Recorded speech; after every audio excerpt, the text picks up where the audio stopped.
Hey, it's Dr. Amanda with Straightsmile Solutions, straightsmilesolutions.com. We're going to go into a slightly different topic, and I know some of you guys aren't interested in this topic, and that is totally fine. If you only want to hear about braces, Invisalign, clear aligners, and expanders, there is more than enough education for you. But I am diversifying my content a little bit because you guys are asking for different types of content. So I think my channel is appealing to a broader audience, and people are interested in knowing more about the practice of dentistry and the practice of orthodontics and maybe some of the things that I talk about, in my YouTube videos or on my podcast, you guys want to know more about. So, as always, if you make a request, I will, if I think it makes sense, I'll make the content for you. So, we're going to talk about, we're going to go way, way, way back. We're going to go back to teens and 20s. And for those of you who are out there who are in college or even in high school or thinking about your career and where do you fit, that is so smart. Don't just do what you're told to do. I think there's just way too many students who just get on the I must go to be a doctor, I must go to med school. Why? Why? I tell my kids don't do that. Are you insane? Who would want to get into that mess?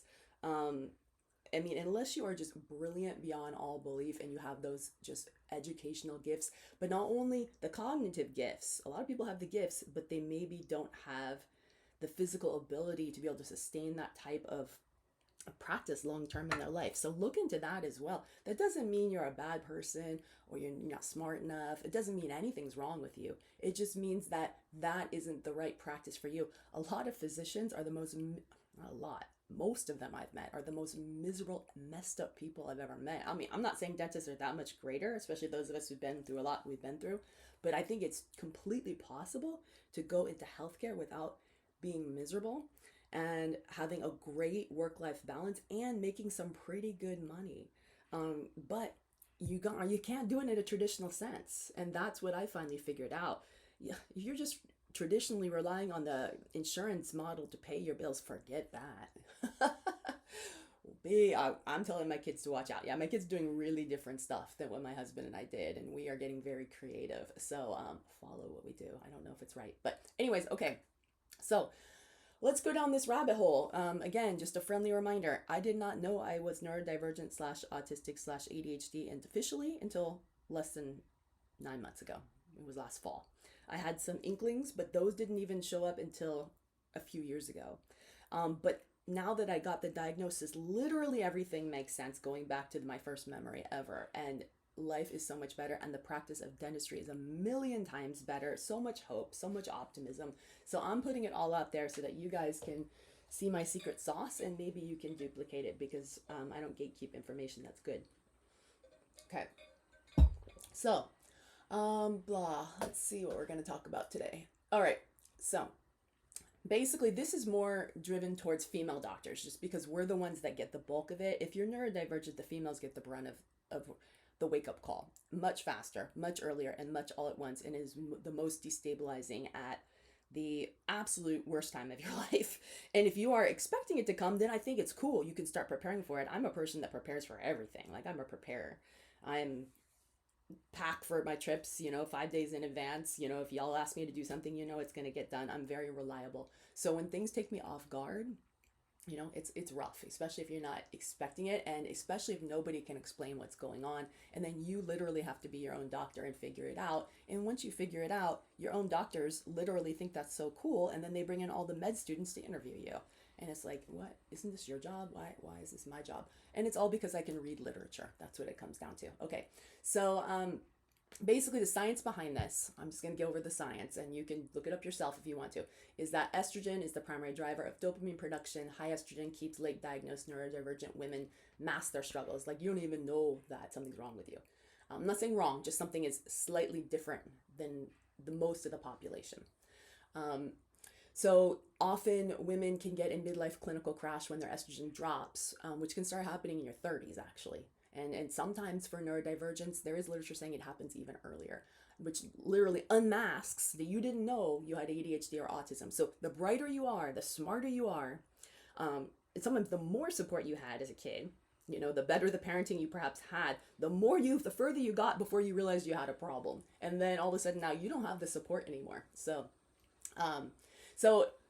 I like to tell you guys it's never too late to pivot your business. just because these type of things start happening doesn't mean you can't be a dentist anymore. You can totally be one, just maybe make a few changes. And we'll go over that in the next video. This video is more just about the awareness. And so I'm going to go over different types of neurotypes. Remember, I am not a, there's a certain type of neurologist that does this, and I forgot the name of it, but that's not me. I'm not a neurologist. I'm an orthodontist slash craniofacial orthopedist.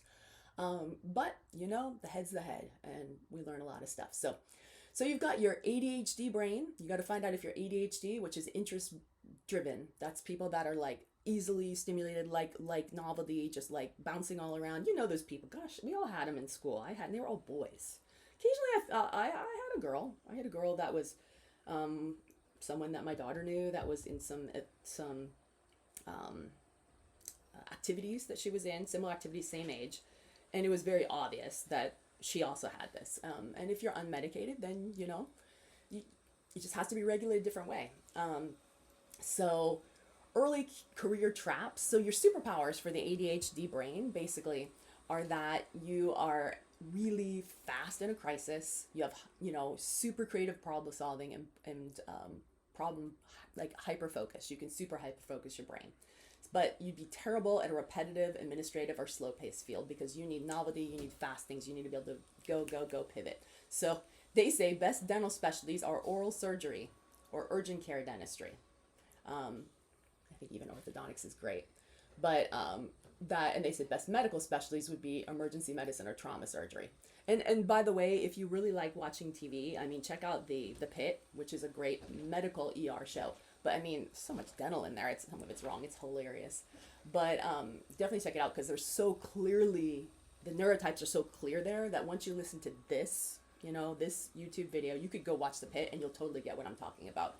And they're all doctors and they're all smart, right? Then you've got like the pure autistic, which is, you know, you're kind of Rain Man, you're kind of, you're Sheldon from Young Sheldon. I mean, things like that, right? So super smart, you know, like, but maybe not able to handle things socially, right? So that person, great, you know, oral medicine, oral pathology. They even said this, dental radiology. I just came up with that. They said technical mastery, deep focus, low sensory controlled environments, not too much exposure to patients. You know, it's like fewer patients. And then you got your ADHD, which is me, which is a combination of both, which is like good and bad. It's good because one often covers for the other, but then sometimes both can crash or both can flare up, and then it's a big mess.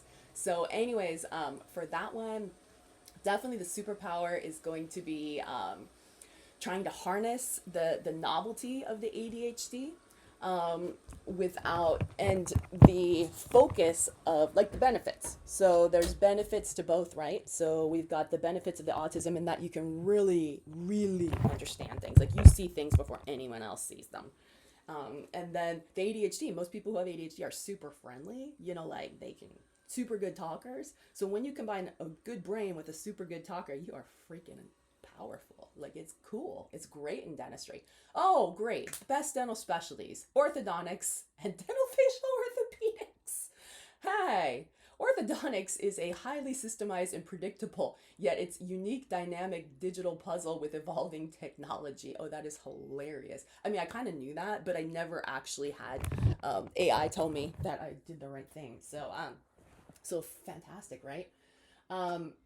So that's that. But the problem with orthodontics is that you also have the issue that you're dealing with if you're a practice, whether you're a practice runner or you're just like a, you know, W-2, you still have to deal with a lot of people. And at the end of the day, it can be completely burnt out. Like you can have no gas in the tank, especially if your staff isn't supportive, if you're running late, if the manager is putting pressure on you or playing mind games with you. It's not that you can't do the orthodontics. You can do it amazingly, probably better than anyone. And you can do it at light speed and come answers and have incredible accuracy.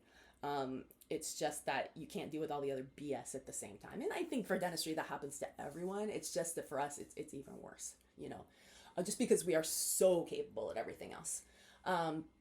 So basically the thought is, you know, if you know you have one of these, be aware, you know, use it, create a system where it's not going to fall apart, you know, once you hit there. And you don't know if you're going to hit there at 35, 40, 45. And to be honest, nowadays with, thank goodness hormonal replacement is now coming back. and it wasn't allowed for such a long time. So my generation was blocked, and we should have been doing this after our last kid. Once we finished nursing our last kid, I should have started this stuff 15 years ago. You know, my daughter's going to college, but no, they let you suffer. And they did a lot of damage to my generation. So now I think a lot of us, there's so many podcasts out there right now where women my age, Gen Xers, are just fighting. There's not many of us that are like still healthy. A lot of us are messed up, or chronically ill. But we're out there fighting for you guys, trying to make sure you guys get what you need. And we're creating awareness because you know what? If this stuff was happening to a man, this would have been fixed generations ago. So, you know, if you're a millennial and you're a female, you're probably already too late. If you're a Gen X, or excuse me, a Gen Z, you're getting there. If you're hitting your 30s. So, make a plan, think about it, create a practice that is going to have flexibility. If you need the novelty, make sure you have the novelty. Don't get locked in a box. And I think for me, that was like the depression of the whole thing, is that, oh my goodness, I'm locked in a box. For 6 months out, I'm booked. There's like, if something comes up and there's an amazing snowstorm, and I know, yes, you guys, once you have your own practices and associates, you have a lot more flexibility, right? But unfortunately for me, the medical things hit before I had built the flexibility back up, you know, or the flexibility in my family. So I didn't have the ability to do that. And I think that is an issue, because this stuff does hit in women sometimes as young as 35. Well, we just graduated at 30, 31.